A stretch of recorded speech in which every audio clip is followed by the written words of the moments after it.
अतुलनीय जिनके प्रताप का साक्षी है प्रत्यक्ष दिवाकर, घूम घूम कर देख चुका है जिनकी निर्मल कीर्ति निशाकर, देख चुके हैं जिनका वैभव ये नभ के अनंत तारागण, अगणित बार सुन चुका है नभ जिनका विजय घोष रण गर्जन। अब हम लोग शुरू कर रहे हैं पंडित रामनरेश त्रिपाठी जी का। इन्होंने जो कविता लिखी है वो कविता है स्वदेश प्रेम। स्वदेश प्रेम का मतलब होता है स्व माने अपने, देश माने देश से, अब प्रेम माने होता है प्रेम करना, अपने देश से प्रेम करना। तो देख लेते हैं थोड़ा सा पंडित रामनरेश त्रिपाठी जी का जीवन परिचय। थोड़ा सा देखिए, इनका जो जन्म है सन 1889 ईस्वी में उत्तर प्रदेश के जौनपुर में हुआ था। जौनपुर आप लोग जानते हैं बगल में ही है। और इनके पिताजी का नाम रामदत्त त्रिपाठी था और ये बस 9वीं कक्षा तक पढ़े थे। कौन? रामनरेश त्रिपाठी जी। सोच लीजिए, बस 9वीं कक्षा तक ये पढ़े थे। और इनकी जो भाषा है कविताओं की, रचनाओं की, वो शुद्ध खड़ी बोली है। और इन्होंने क्या क्या लिखा है, ये आलोचना ग्रंथ भी लिखते हैं, नाटक भी लिखते हैं, निबंध भी लिखते हैं और काव्य अर्थात कविताएं भी। अब देखिए, इनकी जो मृत्यु है सन 1962 ईस्वी में हुई थी, अर्थात आज़ादी के बाद इनका देहांत हुआ था। ये तो हुआ थोड़ा सा उनका जीवन परिचय। अब हम लोग चलते हैं पाठ के ऊपर कि पाठ में आखिर रामनरेश त्रिपाठी जी कह क्या रहे हैं, बता क्या रहे हैं। ये जो कविता है ये वीर रस की कविता है, ठीक है। पढ़ते हैं। अतुलनीय जिनके प्रताप का साक्षी है प्रत्यक्ष दिवाकर, घूम घूम कर देख चुका है जिनकी निर्मल कीर्ति निशाकर, देख चुके हैं जिनका वैभव ये नभ के अनंत तारागण, अगणित बार सुन चुका है नभ जिनका विजय घोष रण गर्जन। अब इसका अर्थ सुनिए, बताते हैं। करें कि अतुलनीय जिनके प्रताप का साक्षी है प्रत्यक्ष दिवाकर। दिवाकर का मतलब होता है सूर्य।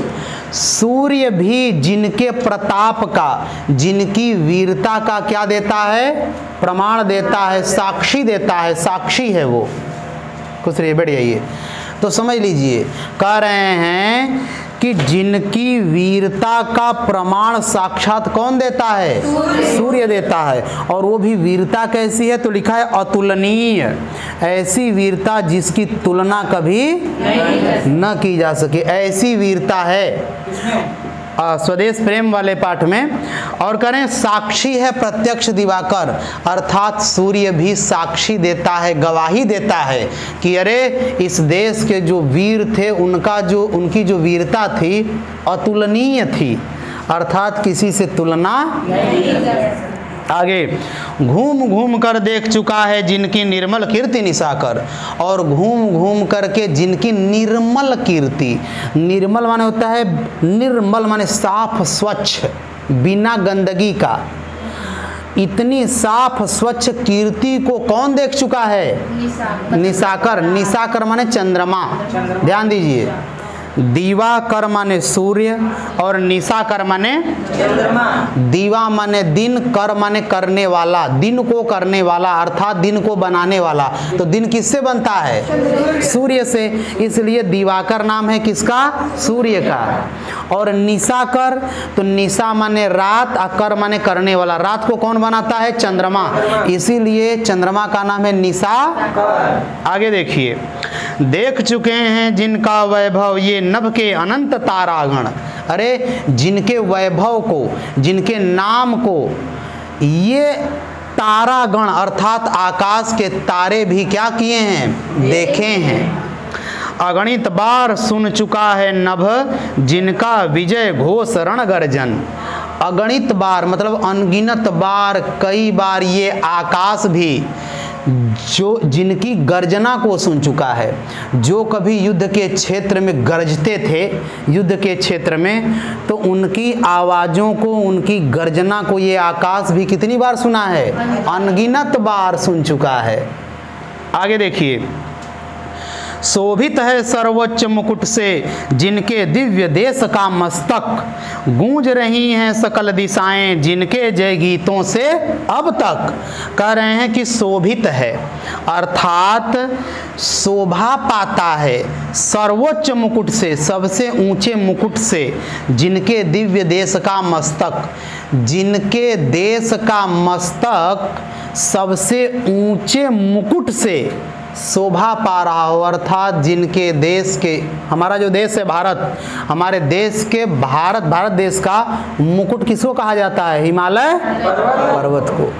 तो कह रहे हैं कि ये वो देश है जिसका मुकुट सबसे ऊंचा है और उस मुकुट से हमारा देश सुशोभित होता है। और देखिए, गूंज रही हैं सकल दिशाएं, और सारी दिशाएं गूंज रही हैं अब तक जिनके जय गीतों से, अर्थात हमारे देश के जो वीर थे जब वो लड़ने जाते थे तो गीत गा गा करके लड़ते और गीत गाते हुए युद्ध क्षेत्र में जाते, तो उनके गीतों को कई बार सारी दिशाएं क्या कर चुकी हैं? सुन चुकी हैं। दिशाएं गूंजती रहती थी उनके जय गीतों से, किनके? हमारे देश के वीरों के गीतों से।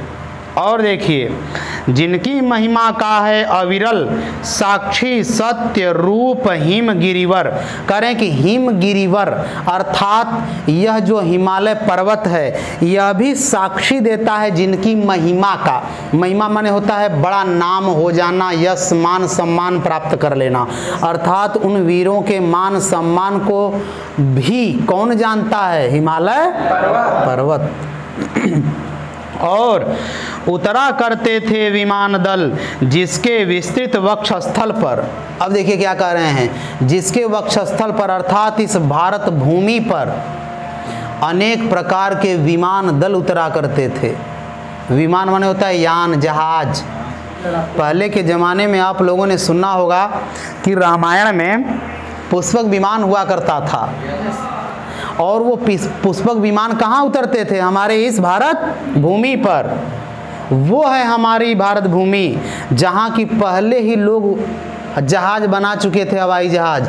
और वो भी पुष्पक विमान के बारे में क्या कहा जाता है कि पुष्पक विमान ऐसा था कि कितने भी लोग बैठ जाएं, एक आदमी की जगह हमेशा खाली रहती थी। सोचिए, हाँ, कितने भी लोग बैठ जाएं, एक आदमी की जगह हमेशा खाली रहती थी पुष्पक विमान में। सोचिए, ऐसा विमान धरती पर किसी ने आज तक, अरे उस देश के रहने वाले हैं हम लोग। सोचिए, ये राम के ज़माने में था। और हाँ, फिर लोग क्या कहते हैं कि भारत में कुछ नहीं था। अरे चोट्टों, हम लोग पुष्पक विमान पहले बना चुके थे। राम जी के पास वो अस्त्र था, वो तीर था कि राम जी का तीर कभी खत्म नहीं होता था।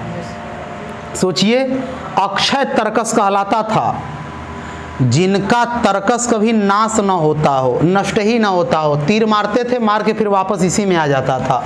सोचिए, हाँ, यानी राम जी का। और लोग क्या कहते हैं, आजकल की उन्नति देखिए विज्ञान की, साइंस की। लोग कहते हैं कि आज बहुत विकास कर लिए। क्या विकास कर लिए? जो बम बनाए हैं जाता है तो खुद भी फट जाता है और दूसरों को भी फाड़ देता है। और जबकि उस जमाने के तीर हुआ करते थे, अस्त्र हुआ करते थे, जाते थे, मार के लौट आते थे। सोचिए, ऐसे अस्त्र हुआ करते।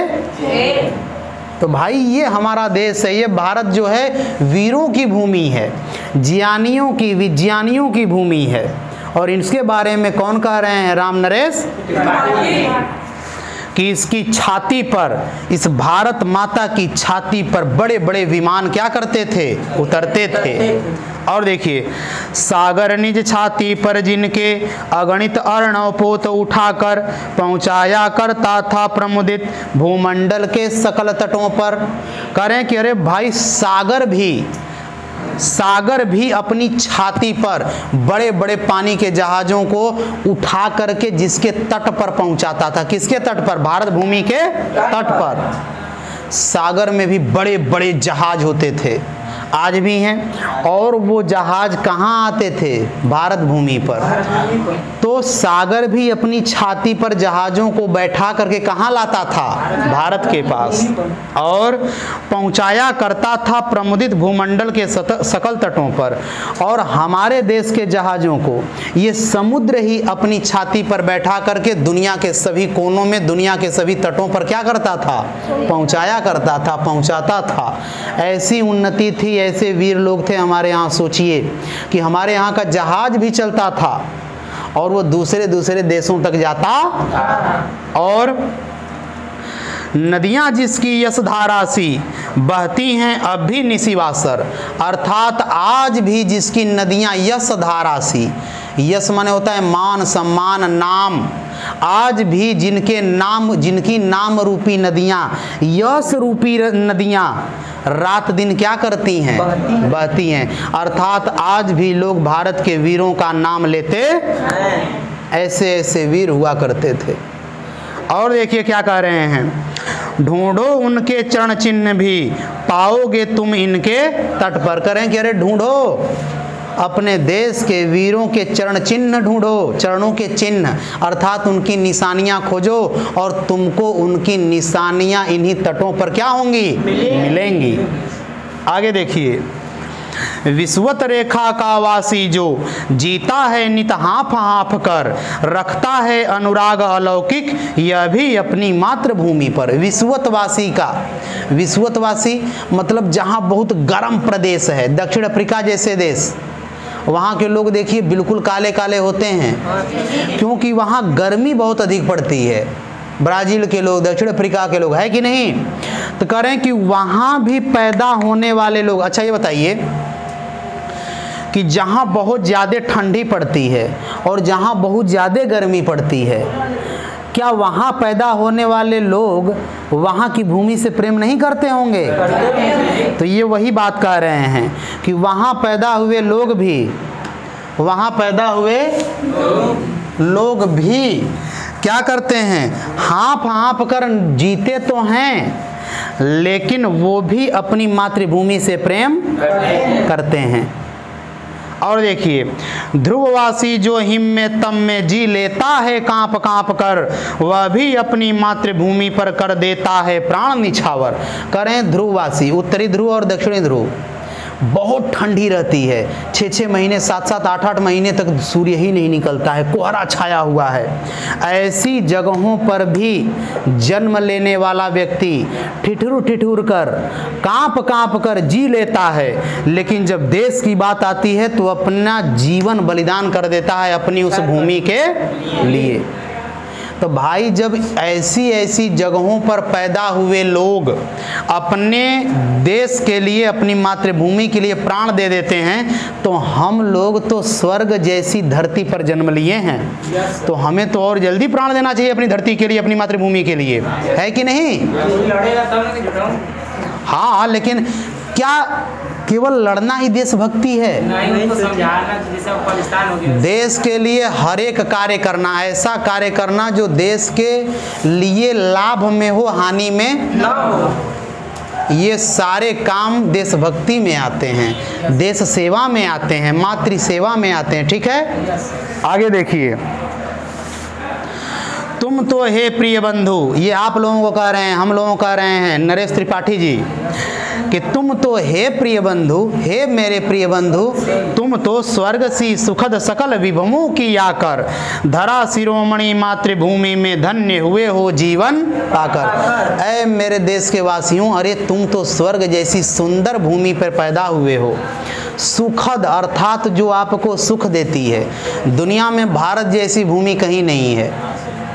हर एक ऋतुएं हैं, हर एक मौसम यहाँ है, बारी बारी से सारे मौसम आते हैं, हर एक प्रकार के फल मिल रहे हैं, हर एक प्रकार के फूल मिल रहे हैं, है कि नहीं? दूसरे देशों में जाएंगे ऐसा नहीं होता है, 8-8, 6-6 महीने तक सूर्य ही नहीं निकलता है, कहीं कहीं बारिशें हो रही है खूब, कहीं कहीं पूरा कोहरा छाया हुआ है, ठंडिये है साल भर, कहीं कहीं पूरा एकदम गर्मिये है साल भर। लेकिन हमारे यहाँ सब बारी बारी से आते हैं, है कि नहीं? तो त्रिपाठी जी कह रहे हैं कि अरे हम लोग तो स्वर्ग जैसी भूमि में आए हैं, जन्म लिए हैं और धन्य हो गए हैं यहाँ जन्म लेकर के, ऐसा वो कह रहे हैं। और देखिए क्या है, धरा शिरोमणि अर्थात धरती पर सबसे महान भूमि कौन है? भारत भूमि। ऐसी भूमि कहीं और नहीं है। तुम जिसका जल अन्न ग्रहण कर, बड़े हुए लेकर जिसकी रज, तन रहते कैसे तज दोगे उसको, हे वीरों के वंशज। करें हे वीरों के वंशज। वंशज का मतलब होता है जिनके वंश के जो पुराने लोग थे, पूर्वज लोग थे, वो क्या हों? वीर हों। तो बताइए हमारे पूर्वज जो थे वो क्या थे? वीर थे। तो वीर थे, तो क्या हम उनकी संतान हैं तो अपने प्राण रहते अपनी भूमि को छोड़ सकते हैं? नहीं सर। तो यही कह रहे हैं कि हम लोग एक एक, जब तक हमारे शरीर में एक एक कतरा खून का हो तब तक अपनी भूमि को कभी छोड़ेंगे नहीं। क्यों? क्योंकि इसी का जल अन्न ग्रहण करके हम लोग क्या हुए हैं? जीवित हुए हैं, बड़े हुए हैं, पले हैं, बढ़े हैं। और देखिए क्या कह रहे हैं, जब तक साथ एक भी दम हो अवशिष्ट एक भी धड़कन, रखो आत्मगौरव से ऊंची पलकें, ऊंचा सिर और ऊंचा मन। करें कि जब तक आपके शरीर में दम हो और आपके दिलों में एक भी धड़कन बाकी हो, तब तक अपनी आंखें, अपना सिर और अपना मन हमेशा कहाँ रखो? ऊंचा रखो। किसी के सामने सिर झुकाओ, ये नहीं कोई दुश्मन आ गया तो उसके सामने सिर झुका लिए, आंखें नहीं, आंखों में आंखें डाल के बात करिए। क्यों? क्योंकि हम किसके वंशज हैं? वीरों के वंशज हैं। हमारे जो पूर्वज थे वो क्या थे? वीर थे। ऐसे ऐसे वीर थे आपको पता नहीं है, गर्दन कट जाती थी फिर भी लड़ते थे। सोचिए, ऐसे वीर थे हमारे यहाँ। ये आपको कहानी कभी बताई नहीं है? सोचिए, गर्दनें कट जाती थी फिर भी लड़ते थे। और कैसे कैसे वीर थे भैया? एक ठो रानी थी, उस रानी के बारे में आपको बताया, हाड़ी की रानी। हाड़ी रानी थी, वीरांगना की बात कर रहा हूँ। देखो लड़कियां भी वीर कैसी हुई, नई नई शादी हुई थी और दुश्मन से लड़ने जाना था उसके पति को, और वो जब चलने लगा लड़ने के लिए तो पत्नी बोली कि ठीक है जाइए, मेरी चिंता मत करिएगा, आप लड़िएगा। और जब वो जाने लगा तो अभी नई नई शादी हुई है, तो वो बार बार इसी की चिंता में रहता था कि मैं चला जाऊंगा, अगर लड़ूंगा मैं मर जाऊंगा तो तुम कैसे रहोगी बताओ। बार बार यही चिंता। अंत में क्या हुआ, वो चला गया और रानी को लगा कि ये ठीक से लड़ नहीं पाएगा, ये हमेशा मेरी ही चिंता में रहेगा। रानी क्या की, तलवार मंगाई और अपनी गर्दन काट करके और अपनी सखी सहेली से बोली कि मैं अपनी गर्दन काटती हूँ, मेरी गर्दन थाली में सजा करके और जाना मेरे पति को ले आना। और उस रानी ने अपनी गर्दन काट दी। उसकी एक सखी सहेली थी, थाली में उसकी गर्दन रख करके कपड़े से ढक करके और भिजवा दिया उसके पति के पास। तो वो सोचा कि यार अभी अभी तो मैं आया हूँ, कोई भेंट नहीं दी, बोली कि जाइए लड़िए, चिंता मत करिए, अभी क्या देख दे दी है।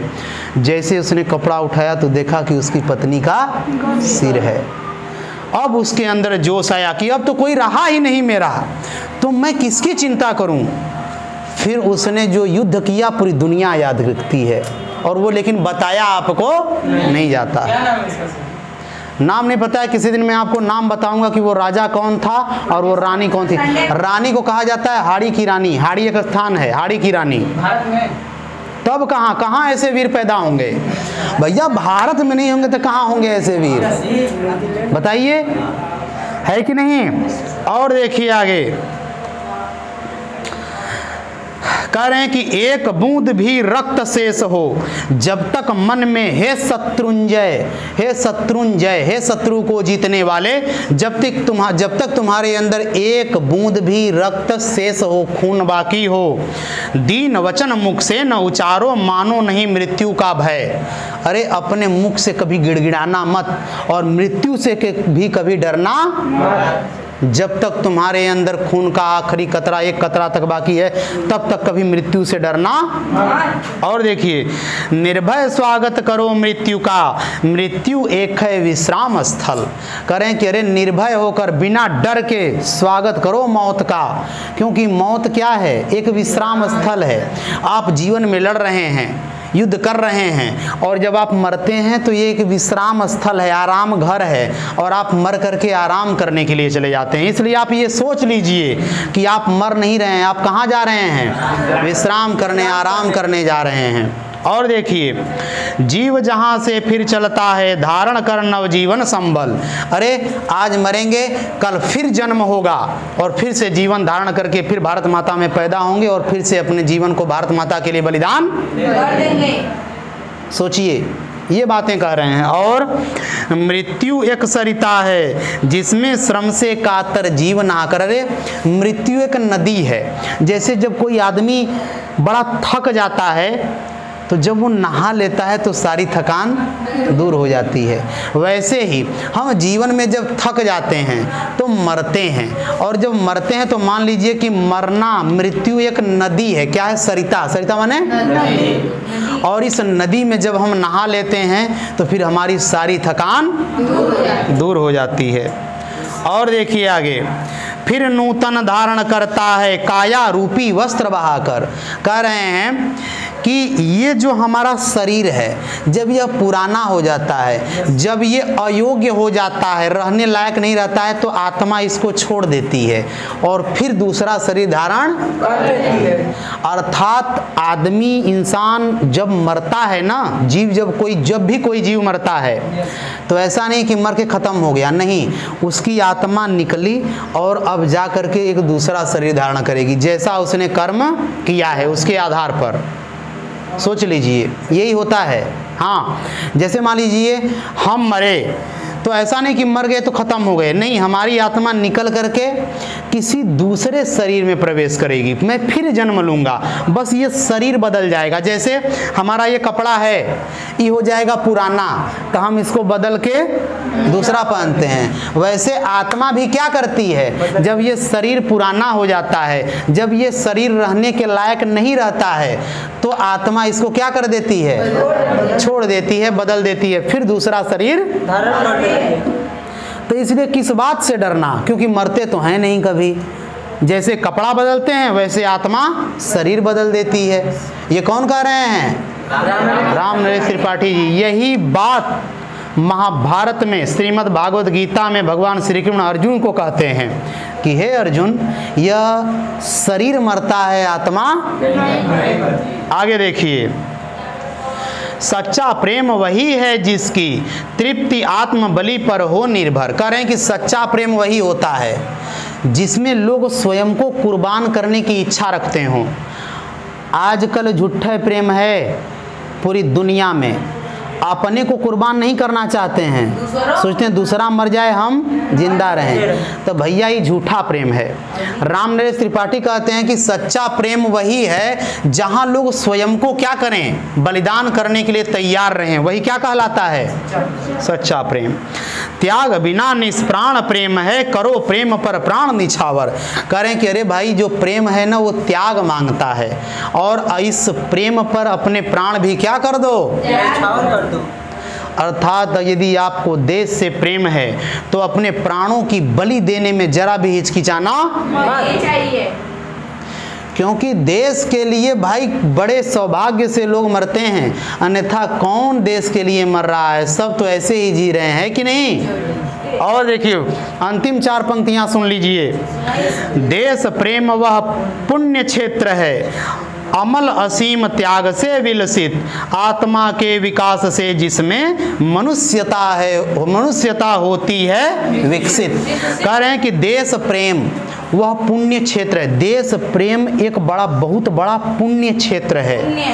जब आप देश से प्रेम करते हैं, देश के लिए कुछ करते हैं, तो समझ लीजिए कि आप पुण्य का कार्य कर रहे हैं। और अमल माने होता है बिल्कुल साफ स्वच्छ, असीम माने होता है असीमित, अनंत, त्याग से विलसित, त्याग से भरा हुआ है। कौन?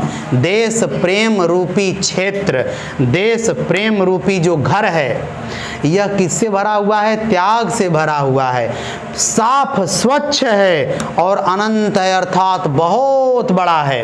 ये नहीं है कि सीमा पर जा कर के ही आप यदि लड़ते हैं तो आप देश के देशभक्त और देश प्रेमी कहलाएंगे। नहीं, आप देश में रहकर भी देश के लिए जो कार्य करते हैं तो आप भी देशभक्त कहलाते हैं। अंतिम दो पंक्तियां, आत्मा के विकास से जिसमें मनुष्यता होती है विकसित। करें कि आत्मा का विकास होता है। जब आदमी स्वयं का विकास करता है तो समझ लीजिए कि मनुष्यता का विकास होता है। दुनिया में मानव से बड़ा कोई धर्म नहीं है, मानवता ही सबसे बड़ा धर्म है और इससे बड़ा कोई धर्म नहीं है। समझ लीजिए, मानवता क्या है?